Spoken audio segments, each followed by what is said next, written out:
Soal pertama.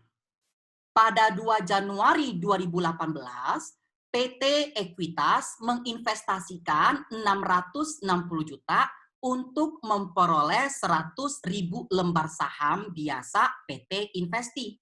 10% dari total saham beredar PT Investi. Dari pembelian ini, PT Ekuitas tidak memiliki pengaruh signifikan pada PT Investi. Investasi saham di PT Investi ditujukan sebagai antisipasi kebutuhan pendanaan tahun depan. Berikut adalah laporan posisi keuangan PT Ekuitas dan PT Investi tanggal 31 Desember 2017.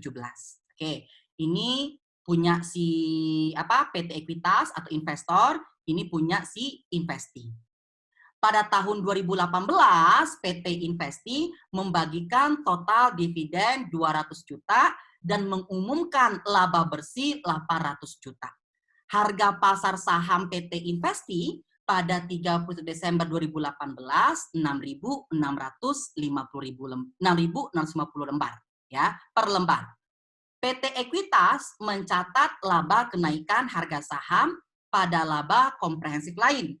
Kelebihan atas nilai pembelian dialokasikan pada ke PPE dan sisanya ke goodwill ya. PPE ini masa manfaatnya 20 tahun. Membuat semua jurnal yang diperlukan sehubungan dengan investasi saham pada tahun 2018. Nah, kemudian meneruskan investasi saham PT Ekuitas pada tahun 2018. Pada tanggal 2 Juli 2019, PT Ekuitas membeli 200.000 lembar lagi saham PT Investi seharga 1,5 M. Sehingga kepemilikan saham PT Ekuitas pada PT Investi menjadi 30%. Dan PT Ekuitas menganggap kepemilikan tersebut menjadi signifikan. Kelebihan atas nilai pembelian dialokasikan pada paten dengan masa manfaat 10 tahun. Pada tahun 2019, PT Investi membagikan total dividen 400 juta. Dan pada 1 September dan mengumumkan laba bersih 1 M pada akhir tahun. Harga pasar saham PT Investi pada 1 Desember 2018 adalah 6.780 lembar. Nah, ini 2019 maksudnya ya. Oke, berarti ini kita beli 10% dulu, 2018. Kemudian di 2019, ya, tanggal 2 Juli, kita beli lagi 20%. Sehingga total kepemilikan kita 10 tambah 20 menjadi 30%. Ya. Nah, kita mulai dulu dari 2018.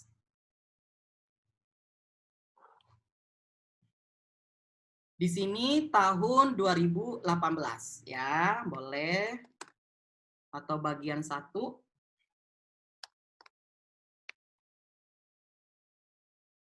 Oke. Sama caranya. Walaupun ini kan pakai cost method ya, diklasifikasikan available for sale atau non trading ya. Nanti kan ini ada retrospektifnya. Kita buat dulu, kita cari dulu excess value-nya. Cost of investment ya, sebesar berapa belinya? 660 juta. Oke, kemudian di sini book value of net asset ya. Ini masih di awal tahun ya. Berarti ini bagian 1 ini nggak ada interim ya. Oke, di sini apa? Ekuitasnya nggak berupa kata-kata, tapi di dalam tabel. Kita ambil di sini ya, book value yang ekuitas. Berarti capital stock sama RE. Berarti capital stock sama RE. Capital stocknya berapa? Sebesar 4 ya. Oke, karena dalam jutaan rupiah ya. Kita buat di sini 4 juta. Kemudian RE-nya 2 juta. Oke, kita jumlahkan 6 juta. Ini totalnya. Oke, kita kalikan kepemilikan kita berapa? 10%. Dapat 600 juta. Nah, ini 60 juta, ini kita sebut dengan excess value. Ya, kita alokasikan, allocation, ya. Kemana kita alokasikan? Pertama ke aset neto teridentifikasi, ya. Ada nggak di sini perbedaan book value dan fair value? Akaran asetnya sama, ya. PPE-nya, book value-nya 5.000, sini fair value-nya 5,5. Berarti beda kan? Berarti kita ke PPE, ya. Nah, kita identifikasi apakah ini under atau over. Nah, ini book value-nya lebih kecil dibandingkan fair value. Berarti ini under value, ya. Under value. Berapa? Yaitu 500 juta, ya. 500 juta dikalikan 10%. Ya. Berarti sisanya masuk ke goodwill. Oke? Nah, ini langkah pertama ya, sisanya ke goodwill. Kemudian kita buat apa? Suruh ngapain? Suruh buat jurnal selama tahun 2018. Ya, kita jurnal. Ingat ya, kosmet itu berarti yang 3 jurnal itu aja. Kita jurnal. Di sini jurnal perolehan. Ya. Berarti investment in, karena sini tadi dia ke OCI ya, kita masukkan sini non trading. Non trading atau available for sale pada kas, ya. Sebesar berapa? 660, ya. Oke, kemudian jurnal penerimaan dividen. Nah, di sini karena cost method berarti cash pada dividen income. Oke, berapa? Kata sini dividennya 200 juta. Ya, berarti 200 juta dikali 10%. Ya, 20 juta. Ada nilai wajarnya enggak? Oh, ada. Berapa di akhir tahun? Yaitu 6.650. Berarti sini ada jurnal penyesuaian nilai wajar. Ya, penyesuaian nilai wajar. Nah, laba atau rugi kita? Belinya kita berapa tadi? Belinya 660 juta bagi 100.000 kan 6.600 ya. Nah, sekarang harga pasarnya berapa? 6.650. Berarti kita ada untung 50 ya. Berarti sini kita buat fair value adjustment ya. Di sini non trading atau available for sale ya. Di sini unrealized gain loss ya. Di sini equity. Nah, berapa angkanya? Berarti angkanya itu kita buat di sini 6.650, kita kalikan 100.000 lembar ya. Kita kurangkan sama 660 juta. Yang ini. Dapat 5 juta. Oke. Nah, ini yang bagian pertama. Sekarang di 2019. Berarti ini tahun 2019. Nah, Anda perhatikan di sini tahun 2019. Di 2019 ini kita bukan di awal tahun, tapi di 2 Juli, artinya interim, ya, di 2 Juli. Oke. Katanya membuat schedule alokasi pembelian saham 2018. Tadi ini udah. Ya, ini kita pindahkan saja. Oke, ini kita copy. Nah, ini 2019 ya. Kemudian apalagi di sini schedule alokasi pada pembelian saham tahun 2019. Nah, di 2019 ini kita buat lagi excess value-nya. Tapi tanggal berapa? Ini tanggal 2 Juli. 2 Juli 2019. Ya, kita hitung lagi. Di sini ada cost of investment. Ya.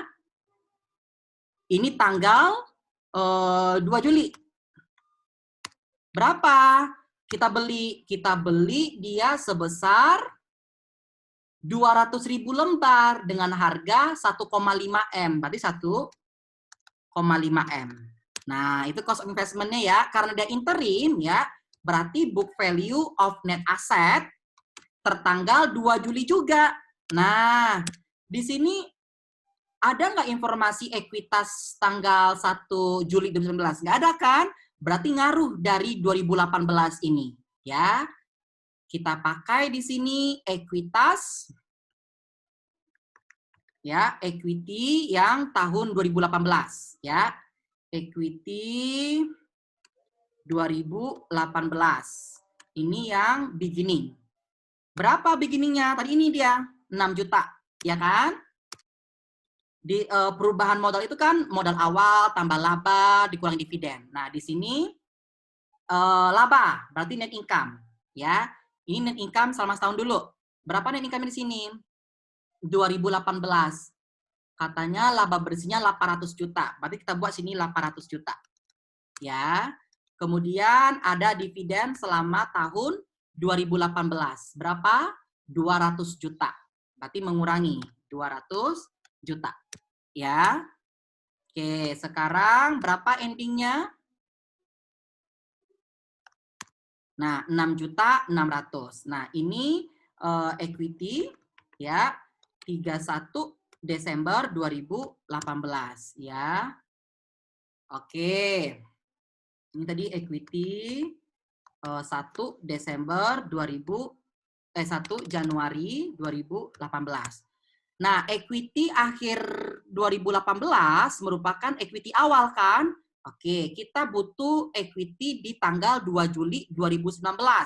Berarti kita tambahkan net income ya dari 1 Januari 2019 sampai 2 Juli 2019. Nah, berapa net income-nya 2019?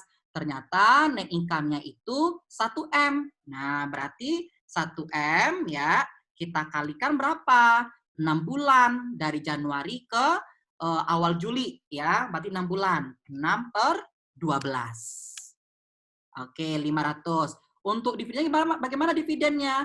Ternyata dividennya ini 1 September 400 juta. Sedangkan kita tadi belinya tanggal berapa? 2 Juli. Berarti sini nggak termasuk sini dividen.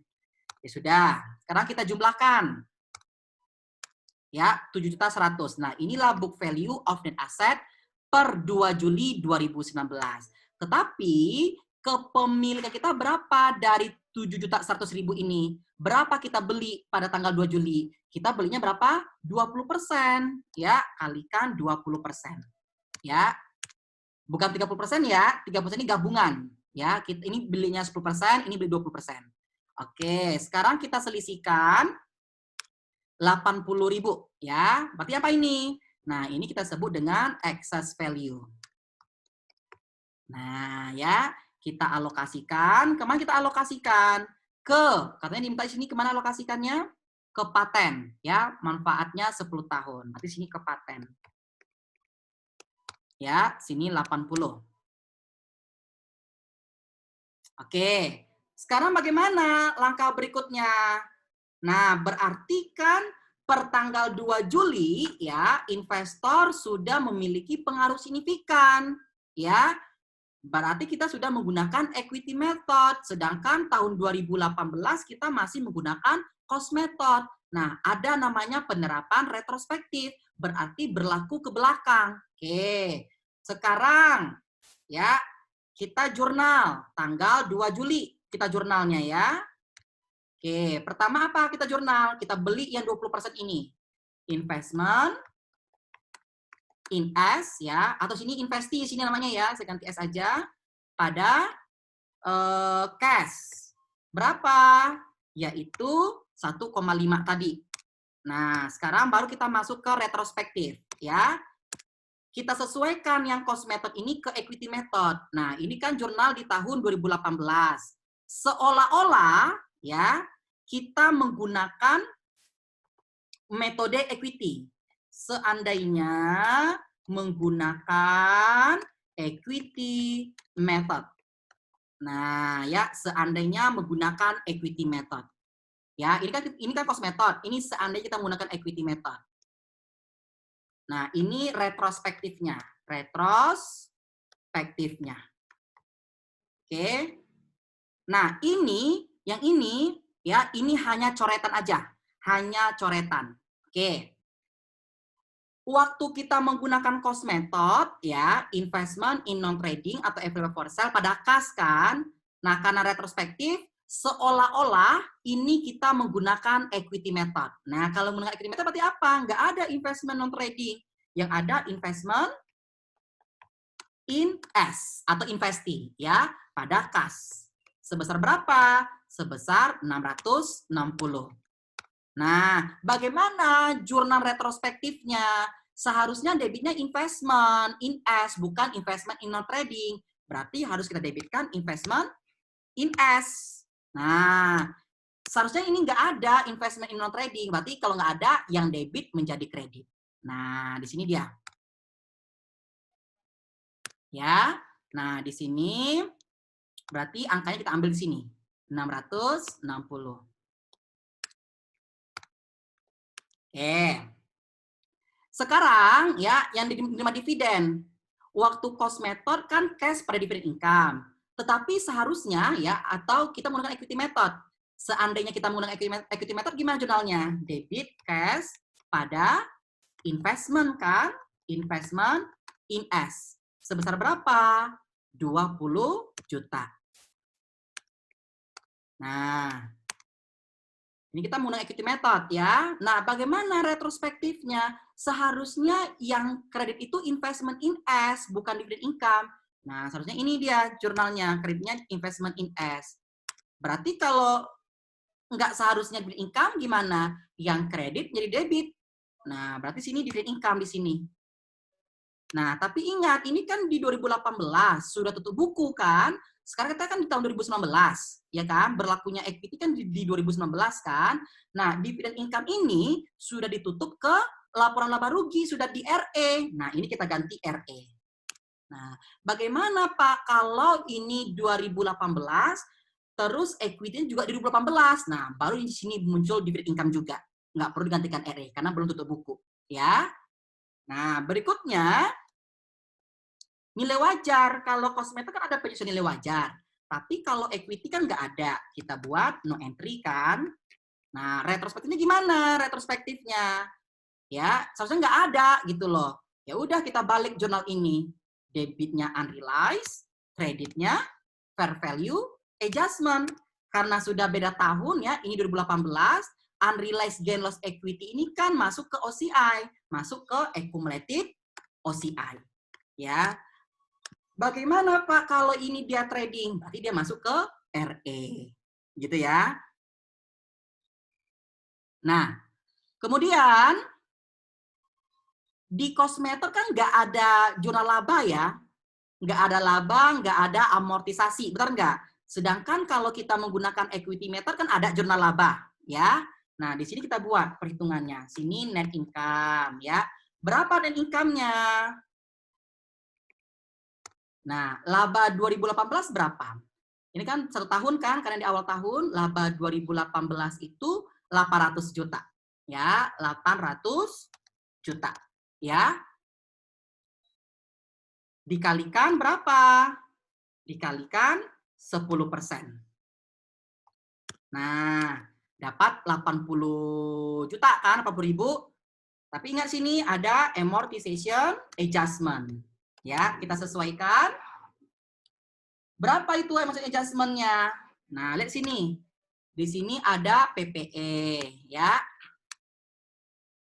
Goodwill kan nggak ada amortisasi ya, PPE. PPE ini berapa diamortisasi? Yaitu sebesar 50.000 dibagi berapa? Nah, di soalnya katanya 20 tahun, berarti dibagi 20 tahun.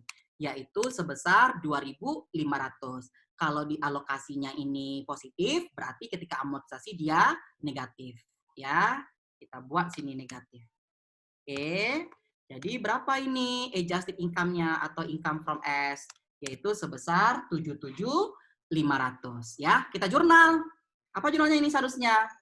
Investment in S pada equity S. Ya, kalau kita menggunakan equity method. Kalau cost method nggak ada kan? Oke, berarti ini berapa ini? 77. Ini juga 77. Udah, ya kan? Sekarang bagaimana retrospektif yang ini? Nah, retrospektifnya seharusnya ada, ini investment pada income, ya. Income from S. Nah, retrospektifnya harusnya ada investment, ya udah, ya. Nah, di sini harus juga ada income, tapi ini kan sudah ditutup kan 2018 ke laba rugi, ke RE. Ini kita ganti RE, ya. Kita ganti RE. Sebesar 77.500. Nah, tadi ini belum terisi, ini 20 tadi ya. Ini juga belum terisi, sorry, 5. Oke, udah selesai. Inilah retrospektifnya. Ya, ini kita pindahkan. Nah, ini tadi kan coretan kan? Kita pindahkan ke jurnal aslinya di sini. Masuknya di sini.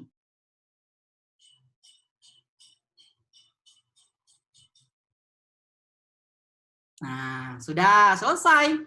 Ya, ini masih tanggal 2 Juli ya. Sudah retrospektifnya. Sekarang masuk kita ke tanggal berapa lagi? 2019. Dividen kan 1 September. Nah, habis Juli kan 1 September, 1 bulan 9 gitu ya. Oke, ini dividen. Apa jurnalnya? Berarti cash pada, karena kita udah menggunakan equity method, berarti sini investment. Investment in S. Ya. Sebesar berapa? Sebesar, nah, di sini tadi berapa tadi labanya tadi di sini? Dividennya di 2019. 400 juta kan? Oke, kita buat 400 juta. 400 juta kita kalikan berapa? Nah, bukan kalikan 10%, bukan kali 20%, tapi kita kalikan total kepemilikan, yaitu 30%. Ya, dapat 120. Oke, kemudian 31 Desember, laba, gitu ya. Jurnal laba. Nah, sebelum jurnal laba, kita buat dulu perhitungannya. Oke. Net income. Ingat, ini kita di 2019 ini, ya, di 2019 ini, kita beli lagi itu kan 2 Juli ya, interim. Betul nggak?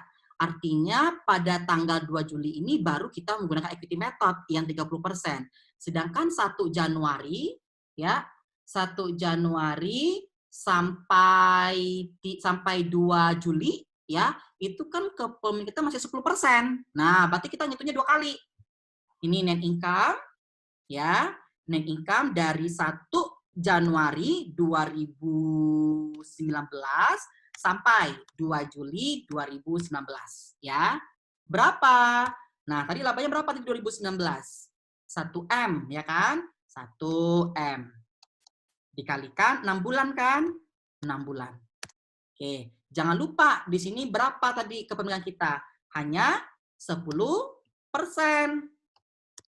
Nah, terus net income tanggal 2 Juli 2019 sampai 31 Desember 2019. Nah, berarti ini berapa? 1 M ya dikalikan 6/12 dikalikan berapa kepemilikan kita? Per tanggal 2 ini kan sudah 30% kan? Kalikan 30%. Ya. Jadi laba yang kita peroleh atau pendapatan investasi yang kita peroleh dari si investi 200 juta. Ya kan? Tapi ini belum disesuaikan sama amortisasi. Kita sesuaikan sama amortization, ya. Oke, kita sesuaikan. Nah, amortisasi ini dia ngaruh dari atas.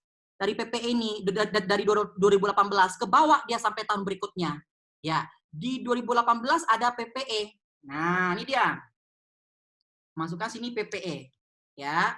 Nah, PPE ini kan di 2018 muncul ya ketika beli 10% kan, ini di awal tahun. Berarti kan di 2018 sudah diamortisasi sebesar berapa ini? 2.500, ya kan? Sudah diamortisasi sebesar 2.500. Sekarang di 2019 kan setahun juga. Nah, berarti ini juga diamortisasi sebesar 2.500, ya. Dari apa tadi dia? 50 dibagi dengan 20.